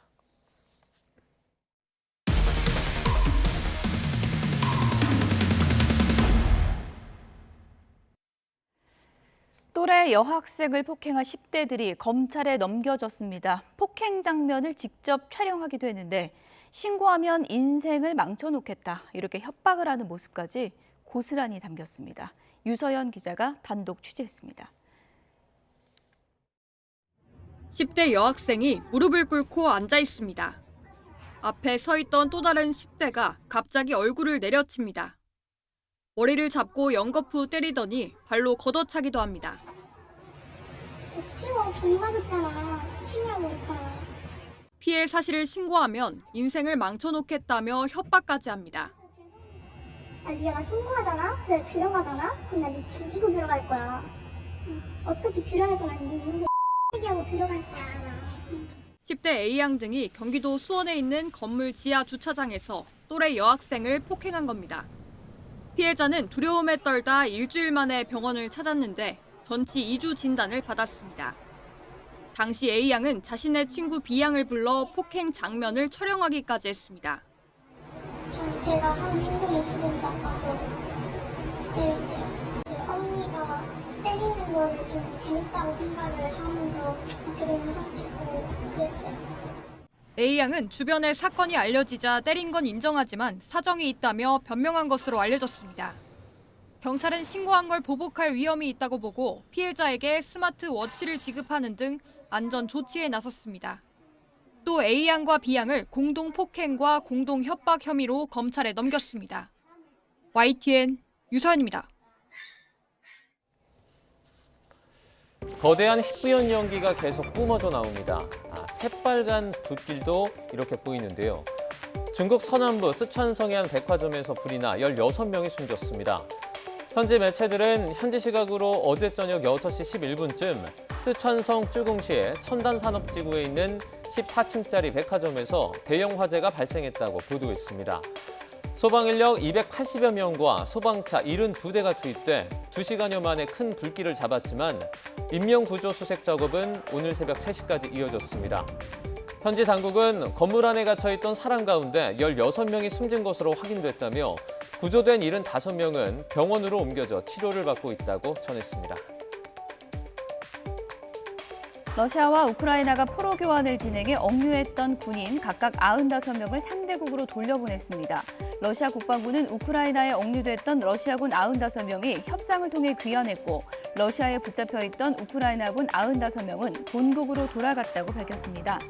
러시아 국방부와 젤렌스키 대통령은 아랍에미리트 중재로 이번 포로 교환이 이루어졌다고 설명했는데요. 한 군인 포로 이렇게 국기를 두른 채 무릎을 꿇기도 했습니다. 후기 쥐라기 시대에 살았던 초식 공룡으로 알려진 스테고사우루스입니다. 거의 완벽하게 보존이 된 이 화석이 경매에서 예상 가격을 훌쩍 뛰어넘는 4,460만 달러에 낙찰이 됐습니다. 소더비는 현지 시간 17일 뉴욕에서 열린 경매에서 이 화석이 예상가 600만 달러를 넘어선 4,460만 달러, 우리 돈 615억 원에 이름을 밝히지 않은 미국인에게 팔렸다고 밝혔는데요. 기존 공룡 화석 경매 최고가 기록을 경신한 겁니다. 지금까지 공룡 화석 경매 최고가 기록은 지난 2020년 판매된 티라노사우루스 렉스의 화석으로 3,180만 달러, 우리 돈 438억 3천만 원에 낙찰이 됐습니다. 다음 주 올림픽 개막을 앞둔 프랑스 파리에서 승용차가 카페로 돌진하는 사고가 있었습니다. 현지 시간으로 17일 저녁 7시 반쯤 일어난 사고인데요. 파리 북부에 있는 카페 테라스에 승용차가 돌진해서 방문객 1명이 숨지고 여러 명이 다쳤고 이 가운데 3명은 중태라고 합니다. 한 목격자는 승용차가 일방 통행로를 역주행해 최고 속도로 질주한 뒤 굉음이 울렸다고 전했습니다. 차량에서 폭발물은 발견되지 않았고 경찰은 현재까지 교통사고로 보고 있습니다. 올림픽에서 12년 만에 금메달에 도전하는 유도 국가대표팀이 결전지 파리로 출국했습니다. 세계선수권 우승으로 예열을 마친 김민종, 허미미를 비롯해 올림픽에 나설 선수 17명과 훈련 파트너 26명까지 장도에 올랐습니다. 유도 대표팀은 남녀 금메달 1개씩을 목표로 잡았습니다.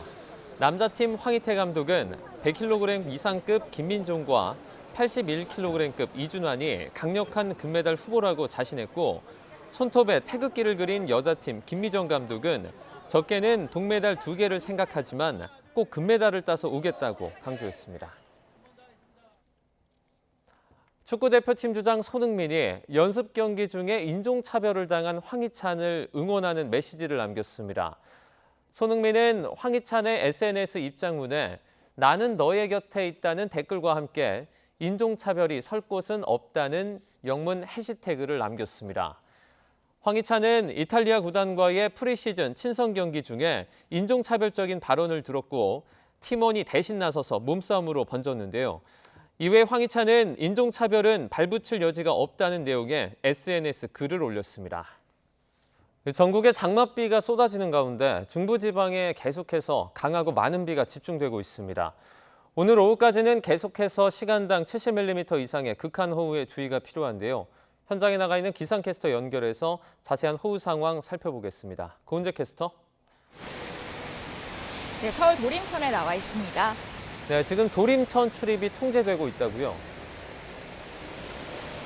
네, 계속되는 호우에 오늘 오전 8시쯤 이곳 도림천에는 홍수주의보가 내려졌습니다. 그런데 현재 이곳 도림천뿐만 아니라 그 밖에 서울 시내 하천 29곳에서 모두 출입이 통제되고 있는데요. 오늘 오후까지 계속해서 극한 호우가 또다시 쏟아질 가능성이 있기 때문입니다. 서울 등 중부에서는 시간당 최고 70mm 이상의 물폭탄에 주의해 주셔야겠습니다. 네, 어제 저녁부터 강한 비가 계속되고 있는데 서울에서 비는 언제쯤 잦아듭니까? 네, 지금도 서울에서는 계속해서 비가 강약을 반복하면서 내리고 있습니다. 곳곳에 호우구름이 발달하면서 현재 이전 시간보다 빗줄기가 더욱더 굵어진 곳이 많은데요. 시간당 최고 20mm 안팎의 장대비가 쏟아지고 있는 곳도 있습니다. 오늘 퇴근길부터는 서울에서 비가 점차 소강 상태에 드는 곳도 있겠습니다. 다만 계속해서 비구름이 유입되고 있기 때문에 오늘 밤까지는 전국적으로 다소 강한 비가 이어질 걸로 보입니다. 어제부터 중서부에는 강하고 많은 비가 집중되면서 하천 범람 위험성이 무척 커졌습니다. 경기 동두천시 신천과 파주시 문산천에 이어서 오산시 오산천과 평택시 진위천 그리고 충남 당진시의 역천에도 홍수 경보가 내려졌는데요. 서울에서는 이곳 도림천과 목감천에 홍수주의보가 발령 중입니다. 자세한 호우 상황 살펴보겠습니다. 현재 경기와 충청 그리고 전북 지역에 띠 형태의 붉은 폭우 구름이 걸쳐 있는데요. 이 지역에는 시간당 30mm 안팎의 강한 비가 집중되고 있습니다. 현재 중부 대부분 지역에 호우특보가 발령 중인 가운데 서울 등 수도권과 강원 영서, 충남 북부에는 호우 경보가 내려져 있습니다. 어제 저녁부터 지금까지 중부에는 이미 많은 비가 내린 상황입니다. 파주와 인천에 350mm에 달하는 폭우가 쏟아졌고 서울 강북부에도 만 하루 만에 100mm가 넘는 비가 내렸는데요. 여기에 수도권과 전북에는 내일까지 최고 150mm 이상, 강원과 충청, 경북에도 많게는 120mm의 비가 추가로 더 내리겠습니다.